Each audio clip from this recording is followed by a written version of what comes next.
मैं सरताज आलम, खबर 7 से। हम लोग हैं उत्तराखंड के हल्द्वानी में, और हल्द्वानी में इस वक्त हम लोग हैं बुद्ध पार्क में। आज 8 मार्च है, अंतर्राष्ट्रीय महिला दिवस। आज महिलाओं के दिन के तौर पर आज इसको याद किया जाता है। आज सारी दुनिया के अंदर आज कार्यक्रम हुए हैं महिलाओं के हक में। उनके पक्ष में खड़े होने वालों की कमी नहीं है। उनके साथ जो जुल्म ज्यादती अब से पहले तक होती रही, आज भी जारी है, कई जगहों पर देखा जा सकता है। उसके लिए महिलाओं को किस तरह उठ खड़ा होना है, किस तरह कानून उनके लिए बनाए जा रहे हैं, किस तरह तमाम दुनिया में लोग आज उनके कारनामों को याद कर रहे हैं।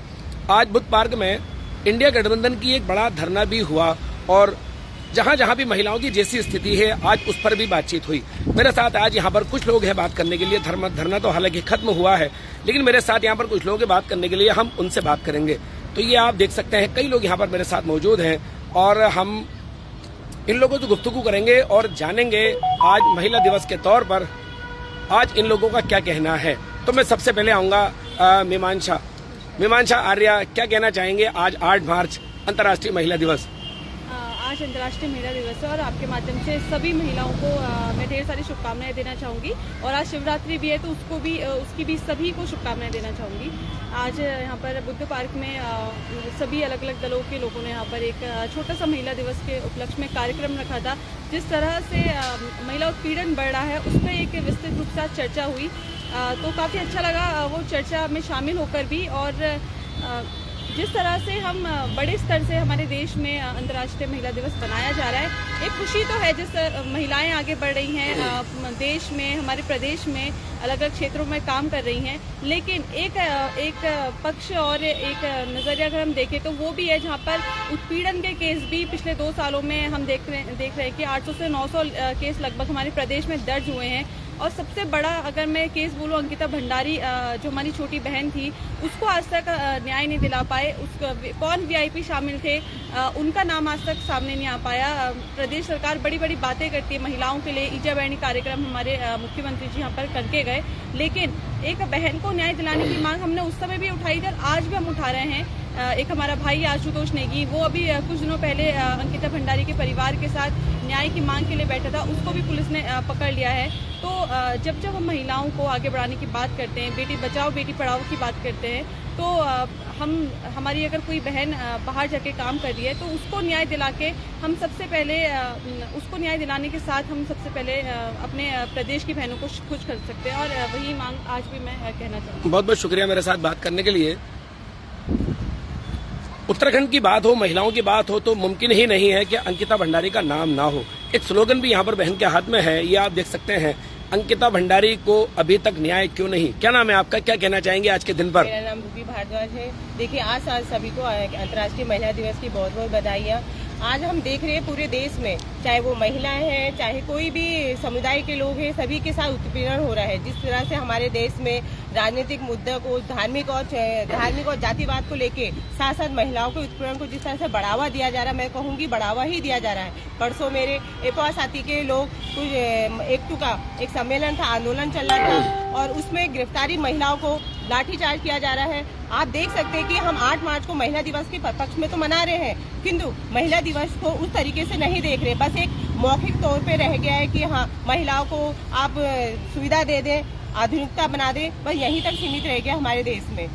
जो देश की सरकार है इस समय, जो हमारी सरकार है, वो भी महिलाओं के उत्पीड़न पे मुंह कहते हैं बिल्कुल चुप बैठी है। अभी मेरी साथी ने बोला कि अंकिता भंडारी है, चाहे देश के कहीं तमाम जगहों में देखिए, जितने भी उत्पीड़न है, किसी के साथ शोषण हो रहा है, बाल शोषण हो रहा है, किसी भी उत्पीड़न पे सरकार कुछ भी नहीं जवाब दे रही है। अभी आपने देखा हमारे नजदीकी हल्द्वानी शहर में जो महिलाओं के साथ उत्पीड़न हुआ, न्यायिक जांच होनी चाहिए थी, उस न्यायिक जांच को तो सरकार ने कुछ भी नहीं कहा और वहां के लोगों को डरा के रखा गया। आप देख रहे हैं साथियों, मैं यही कहूंगी, चाहे आज हम अंतर्राष्ट्रीय महिला दिवस मना रहे हैं, अंतर्राष्ट्रीय महिला दिवस इसलिए बनाया जा रहा था कि हमारी जो क्रांतिकारी महिलाएं थी, जो मजदूर थे, उन्होंने अपने खून से इस दिवस को 8 मार्च को महिला दिवस के रूप में, क्रांतिकारी रूप में इसको तय किया था, है ना। इसी के साथ मैं अपना वक्तव्य खत्म करती हूँ। चलिए, बहुत बहुत शुक्रिया मेरे साथ बात करने के लिए। महिलाएं हैं, लगातार बात कर रही हैं, आवाज उठा रही हैं। अगर ये आवाज नहीं उठाई होती तो हजारों साल से जो महिलाओं के साथ उत्पीड़न किया गया, कम से कम कुछ बेहतरी की तस्वीर नहीं बनती, लेकिन आज महिलाओं के हक में काफी कुछ बेहतर हुआ है। पुरुष ही खड़े हुए हैं, ऐसा नहीं है, महिलाएं भी महिलाओं के हक में खड़े हुए हैं, लेकिन आज भी कई ऐसी चीजें हैं जिनको और ज्यादा बेहतर किया जाना है। मेरे साथ यहाँ पर कुछ और लोग हैं, मैं उनसे बात करता हूँ। कैलाश पांडे हैं, एक स्लोगन भी उनके हाथ में है और अंतर्राष्ट्रीय महिला दिवस के मौके पर आज वो यहाँ पर मौजूद है। आज यहाँ पर काफी बड़ा विशाल धरना लगा था, हालांकि थोड़ा सा लेट हो गए हम लोग। तो आज क्या क्या हुआ और किस किस तरह से देखते हैं इस पूरे आज कार्यक्रम को, और इंडिया गठबंधन ने मेरे ख्याल से आपके पूरे कार्यक्रम को किया था। देखिए, महिला दिवस तो पूरी दुनिया में मनाया जाता है। महिलाओं की जो हमारी आधी आबादी है उसके हक, बराबरी और सम्मान के लिए, बेखौफ आज़ादी के लिए, और इसीलिए यहाँ भी हम लोगों ने 8 मार्च को महिला दिवस के उपलक्ष्य में कार्यक्रम रखा था। और अभी जिस तरह से हमारे समाज में लगातार महिला उत्पीड़न में बढ़ोतरी हो रही है, बेटी पढ़ाओ बेटी बचाओ के बड़े बड़े नारे हैं, उस पर करोड़ों अरबों रुपया विज्ञापन में खर्च हो रहा है, लेकिन महिलाओं का जो सम्मान है वो सम्मान नहीं मिल रहा है। अभी हमारे जो महिला साथी हैं उन लोगों ने अंकिता भंडारी का जिक्र किया। उसके अलावा आप देखेंगे इसी हल्द्वानी के भीतर जो नैब संस्था है उसमें छोटी छोटी बच्चियों का उत्पीड़न किया गया। अभी हमारे बनभूलपुरा में 8 तारीख को फरवरी में जो हुआ, उसके बाद महिलाओं के उत्पीड़न की बड़ी रिपोर्टें वहाँ से आ रही हैं। उस पर सरकार बिल्कुल खामोश है। मुख्यमंत्री जी यहाँ आए थे पर उन्होंने जहमत नहीं उठाई वहाँ जाकर के लोगों से मिलने की, महिलाओं से मिलने की। यहाँ तक कि महिला आयोग के लोग भी आए थे, है ना, वो महिला पुलिस कर्मियों से तो मिले, लेकिन वहाँ जाके उन्होंने उठने की जहमत नहीं उठाई। तो अभी दरअसल मसला ये है कि महिला दिवस को हम मनाते हैं, आज के दिन में तमाम बड़ी बड़ी बातें हमारे देश के प्रधानमंत्री मुख्यमंत्री कर रहे हैं, लेकिन असल बात यह है कि महिलाओं को जो हक और सम्मान का सवाल है, हमारे बगल में बिल्कुल बनभूलपुरा में अगर ऐसा होगा तो क्या हम खामोश रहेंगे? ये जो खामोशी है, तो लगता है कि महिलाओं की जो सवाल है, महिलाओं को पैरवी तक करने के लिए कोई दिक्कत आ रही है, उनको खुल करके बोलने में दिक्कत आ रही है। अगर वो अपनी बात को नहीं रख पाएंगे, अपने उत्पीड़न को सामने नहीं रख पाएंगे, तो ये दरअसल हम लोगों के सामने भी एक सवाल है। हर एक नागरिक समाज के तौर पे, एक भारतीय लोकतंत्र पे, भारतीय संविधान के तौर पे हम लोगों के सामने सवाल है। तो इसलिए ये महिलाओं के जो उत्पीड़न की लगातार बढ़ती घटना है, इस पर रोक लगनी चाहिए। और हम देख रहे हैं कि भारतीय जनता पार्टी की जब से सरकार आई है, अंकिता का मामले का जिक्र हो रहा है, अंकिता वाले मामले में हमने देखा कि वीआईपी के नाम का खुलासा नहीं हुआ, उसके माँ बाप दोनों के दोनों धरने पे बैठे हुए हैं, लेकिन उनकी कोई सुनवाई नहीं हो रही। खुद मुख्यमंत्री जी ने कहा था। एक पत्रकार की भी गिरफ्तारी के आजकल काफी खबरें चर्चाओं में हैं कि उस पक्ष में एक पत्रकार की भी गिरफ्तारी हुई है, हालांकि पुलिस का कुछ और कहना है। हाँ, तो ये तो खैर जांच का विषय है, लेकिन उसके माँ बाप लगातार वहाँ बैठे हुए हैं। उन्होंने वीआईपी का नाम भी मुख्यमंत्री को दिया, और हमारे राज्य के मुख्यमंत्री ने खुद कहा था हम लोग इसमें जांच करेंगे, कठोर कार्रवाई करेंगे और फास्ट ट्रैक अदालत में तत्काल ही इसका हम लोग निराकरण करेंगे। 1.5 साल हो गया है, लेकिन हम देख रहे हैं कोई उसमें प्रगति नहीं हुई है। तो ये जो बात है भाई, आप इतना सब महिला सशक्तिकरण का ढोल पीटते रहिए, लेकिन जब महिलाओं के सशक्त होने के लिए, देखिए वो गई थी अपना रोजगार करने के लिए, रोजगार करने गई थी, तो वहाँ देखा कि उसको जब एक प्रकार से जिस्म बेचने के धंधे में धकेलने की कोशिश की, तो उसने उसका प्रतिरोध किया, उसके कारण उसकी हत्या हुई। लेकिन अभी तक अगर खुलासा नहीं हो पा रहा, तो ये पूरे हमारे समाज के ऊपर और ये सरकार के ऊपर खासतौर पर सवाल है। चलिए, बहुत बहुत शुक्रिया मेरे साथ बात करने के लिए। एक बहन मेरे साथ है, काफी सीनियर है, मैं उनसे बात करूंगा। क्या नाम है आपका? मेरा नाम रीता है। रीता जी, मैं आपसे जानना चाहूंगा आज इस खास मौके पर, और पूरी जिंदगी का अनुभव आपके साथ है, ठीक है नहीं, तो बहुत पहले की कहानियां और आज का दौर, मैं इस पर आपसे 2 मिनट चाहूंगा महिलाओं के पक्ष में। क्या कहूँ मैं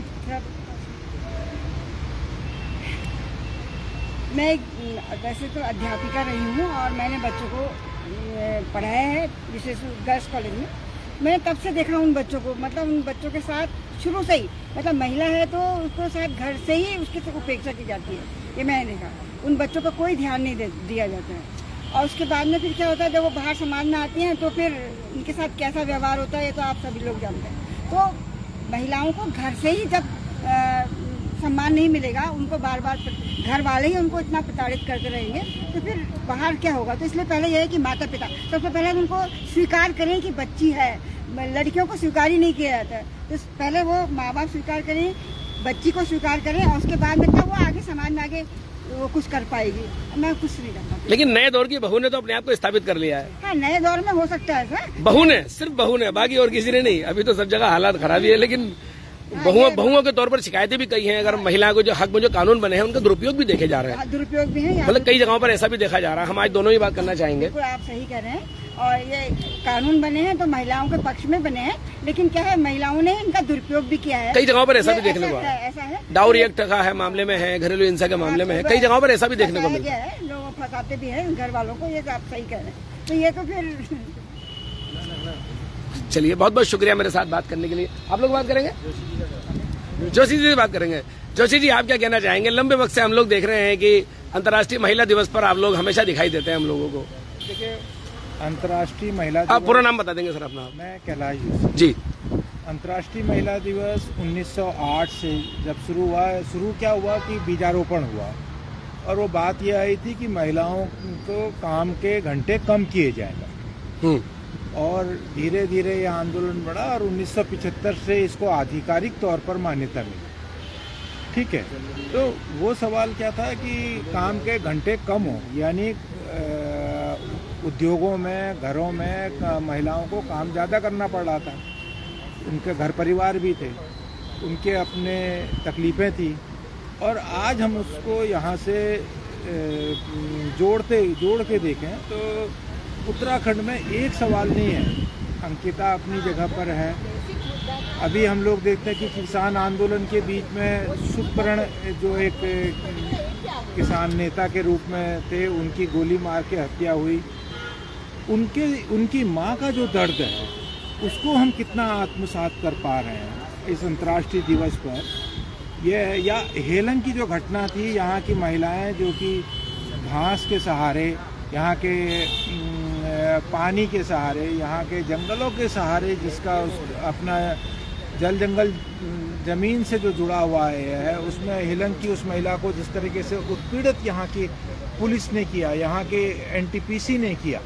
हम लोग अब आप देखिए, यहाँ जो वहाँ का मामला था जोशीमठ में, वहाँ घर उजड़ रहे हैं, महिलाएं सबसे ज़्यादा दुखी हैं।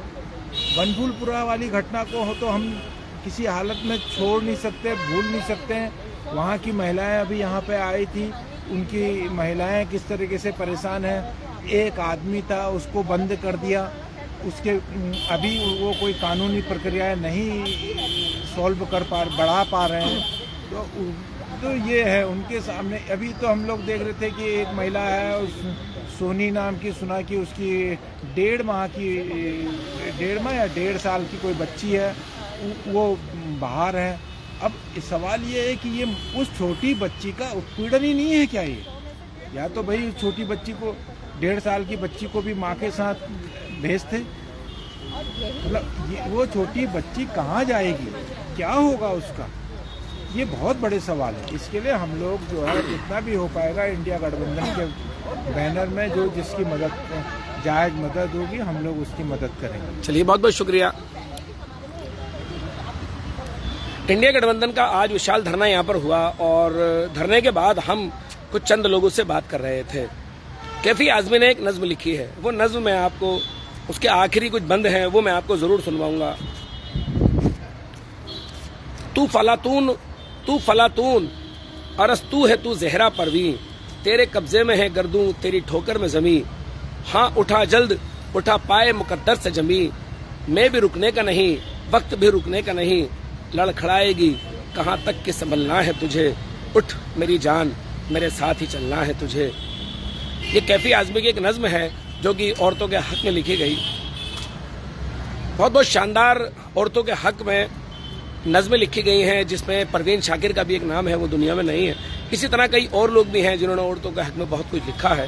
खैर, ये तो लिखने लिखाने की बात है, औरतों का संघर्ष भी कहीं कम नहीं है। पिछले अगर हम कई हजार सालों की बात करें, तो औरत उत्पीड़न का शिकार हुई है।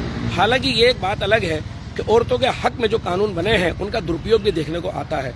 खासकर डाउरी एक्ट के मामले में, या घरेलू हिंसा के मामले में भी कई तरह का दुरुपयोग देखने को मिलता है। लेकिन इस सब के बावजूद अगर हम हस्बैंड वाइफ या बहू के तौर को अगर हटा दें तो आज भी पुरुष प्रधानता है। सत्ता से लेकर विभागों तक अगर आप देखेंगे, अगर आप समाज में भी संगठनों में देखेंगे, व्यापार के तौर पर देखेंगे, तो भी महिलाओं को वो हक आज भी हासिल नहीं है जिसका उनको हक बनता है। तो खैर, धीरे धीरे ही सही काफी कुछ आगे बढ़ा जा रहा है। आज आधी आबादी अपने हक लेने को आतुर है, और मजबूरी में ही सही, लेकिन पुरुष प्रधान आज उनके साथ खड़ा होता दिखाई दे रहा है, इसी उम्मीद के साथ कि उनको पूरा बराबरी का हक मिले।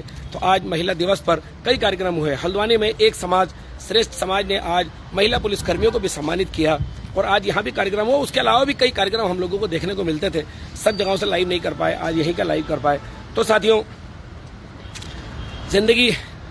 जिंदगी को इसी तरह शुरू करते हैं, लाइफ को भी इसी तरह शुरू करते हैं। तो आपको हमारी ये लाइफ कैसी लगी बताना ना भूलें और इसमें लाइक, शेयर और कमेंट जरूर करें। साथियों, मैं चलता हूं, मैं आपका दोस्त, आपका भाई, मैं सरताज आलम, खबर 7 हल्द्वानी।